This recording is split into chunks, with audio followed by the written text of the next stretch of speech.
We are breaking into programming to go live to the Israeli Knesset in West Jerusalem, where a vote is happening right now on a new coalition government. These are live pictures from the Knesset in West Jerusalem. This is an historic moment. Could see the unseating of Israel's longest-serving Prime Minister, Benjamin Netanyahu, sent to the opposition. Standing by for us, we have Al Jazeera's Harry Fawcett. Harry, just run us through what's happening now. Sorry, just as you were coming to me there, it seems that one of the members of the United Arab List, which is the Palestinian-Israeli party, which has been supporting the change bloc, 4 members in the Knesset. There was some discussion earlier on in the day that one of those members was unhappy with some of the details of the coalition agreement. And literally, as you were asking me that question, the second roll call was asked. He'd been absent, Saad al-Harumi, in the first roll call. In the second roll call, what I just heard in my ear, at least, was that he had abstained. Now, if that is the case, that means that it's 60 of the 120 seats voting in favour of the government, not the slender one-seat majority, 61 to 59, that they had been promising.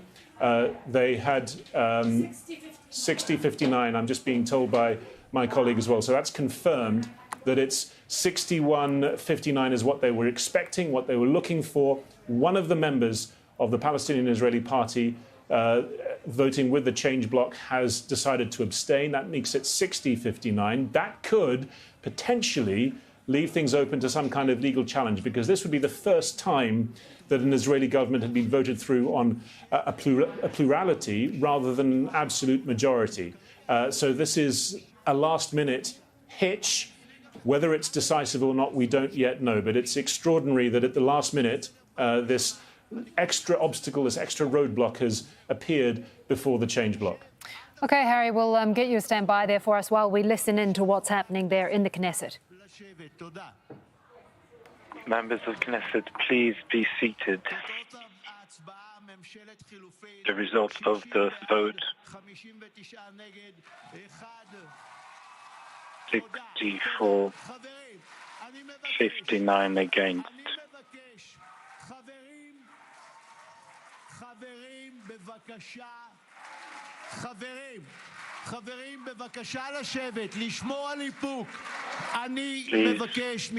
Please, colleagues, please sit down. Please remain calm. I understand the joy, but please stay calm. The Knesset has voted the 36th government.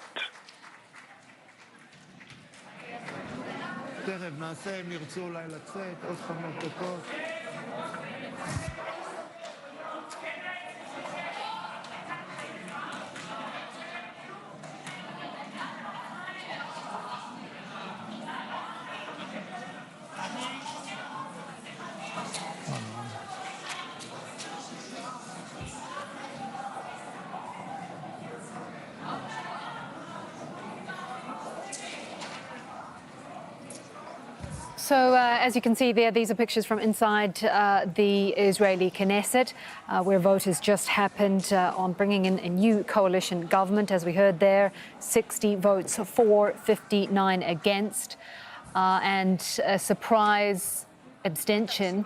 Let's bring in Al Jazeera's Harry Fawcett. Harry, just walk us through what's happening there. Well, as I say, this one member of the United Arab List, he was unhappy about some of the details to do with one of the key things that Mansour Abbas, the leader of that party, had demanded in return for his support for this coalition that would oust Benjamin Netanyahu, to do with demolitions of Bedouin structures and homes in the Negev desert in Israel's south.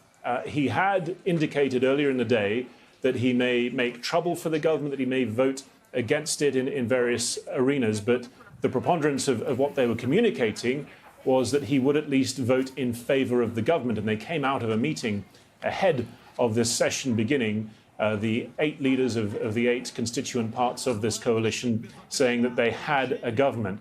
This now throws things at least into some doubt. It's not necessarily the end of things for them. Potentially, they could get through on as slender as margin as 60 to 59. There are 2 abstentions. One from the joint list, the mainly Palestinian-Israeli joint list, which was always going to be outside the coalition. Another abstention, more crucially, who was expected to vote in favour. But speaking to one of the party members of Naftali Bennett, the new Prime Minister designate, when we were talking earlier in the week about strategies and potentials, he was saying that if they don't get the full majority, the 61 out of the 120 seats in the Israeli parliament, the Knesset, then it could allow some kind of Supreme Court challenge against it, because this has never been done before. Even a margin as slender as 61-59 has never voted in an Israeli government before. Now we're talking about not even an absolute majority, just 1 seat, and that seat not even being decisive in terms of taking it to an absolute majority. So it is another extraordinary twist in this tale. As for what's taken place up until this point, we heard from Naftali Bennett, who is supposed to be Prime Minister first under this new rotational deal with his partner, Yair Lapid. He was talking about a government that would come in and manage and steward the economy, deliver for Israelis after 2.5 years of stasis and political crisis and not even a budget being able to be passed. We heard from Benjamin Netanyahu, who listed his achievements as he saw them, put up obstacles, very clearly defining himself in opposition not just to Naftali Bennett, but to Joe Biden, the US president, so causing real ructions between his outgoing, he thought, administration and the US presidency in order to put a big roadblock in the way of Naftali Bennett in terms of the question of Iran and the nuclear deal, also promising that he would do his utmost to scupper this new government as quickly as possible, saying that he would be back and that if he was to go into opposition, he would do so with his back straight, but that this government would not last. So now we have to work out exactly whether this government will indeed take power on this very slender majority. I think the chances are that it will, but that there could potentially be some kind of challenge to it. So we've got another few very interesting, to say the least, few days ahead of us.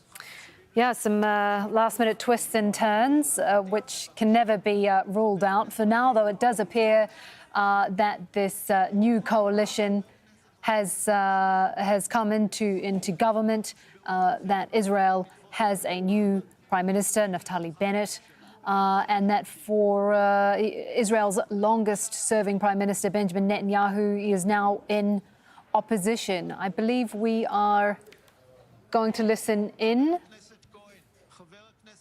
No. Things seem to basically be wrapping up there in the Knesset. Harry, just tell us how it is that we got to this point. I mean, we've had, 4 elections since 2019 in Israel. How is it that even right-wing parties no longer want to see Netanyahu in power? You would think they would be somewhat or pretty much ideologically aligned. Yes, but there are all sorts of things conspiring against that result taking place. I mean, if you think back to after the first election in this seemingly endless cycle of election after election, after that first election, the assumption was that, yes, exactly that. The right would stay together, that Netanyahu felt that he had all of his ducks in a row, all of his right-wing coalition partners there, taking him above the 61-seat requirement for a coalition government. But one of those right-wingers, the party belonging to Avigdor Lieberman, who was Netanyahu's chief of staff, he decided at the last minute that no, he was going to jump ship. He wasn't going to support Netanyahu, and that's what led to the first redo election. And then you look at other former allies of his, Gideon Sa'ar, who used to be in the Likud. He set up a right-wing party ahead of this election specifically to unseat Benjamin Netanyahu, saying that he could no longer be Prime Minister of Israel at a time when he had amassed so much of his policy making and so many of his priorities into his own personal private fortunes, legal fortunes as well. Harry, I'm just going to pause you there because Naftali Bennett is now speaking. So let's listen in. And an alternate prime minister in the future.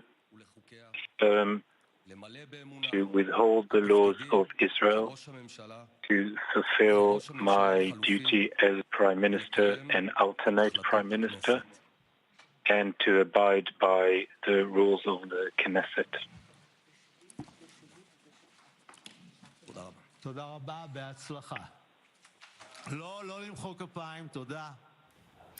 Okay, that was Naftali Bennett there pledging to uphold the laws of Israel, coming in as the new Prime Minister of that country. A tumultuous couple of years in Israeli politics, to say the least. Their vote there, getting to that point, 64, this new coalition, 59 against. I think let's speak now to Harry Fawcett. Harry, just remind us of how different ideologically the parties are that are in this new coalition. Sure, yes. I mean, well, just to finish that thought about Naftali Bennett, he's another former close friend and ally of Benjamin Netanyahu, who himself is now working to unseat him.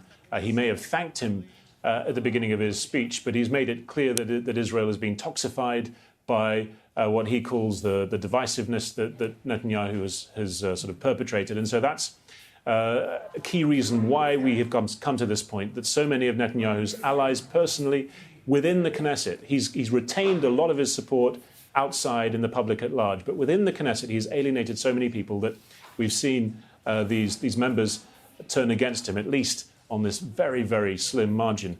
As for the change bloc, the new coalition, you're right, it really does run the gamut of Israeli politics. To some, that's its strength, that it shows that there is will enough, at least, to get to this stage and to try to start managing a country, start governing a country that's been without proper governance in its terms, in the constituent parts of its makeup. They say that really Israel has been languishing without a proper budget, without real attention to the key issues that it requires tackling for more than 2 years now.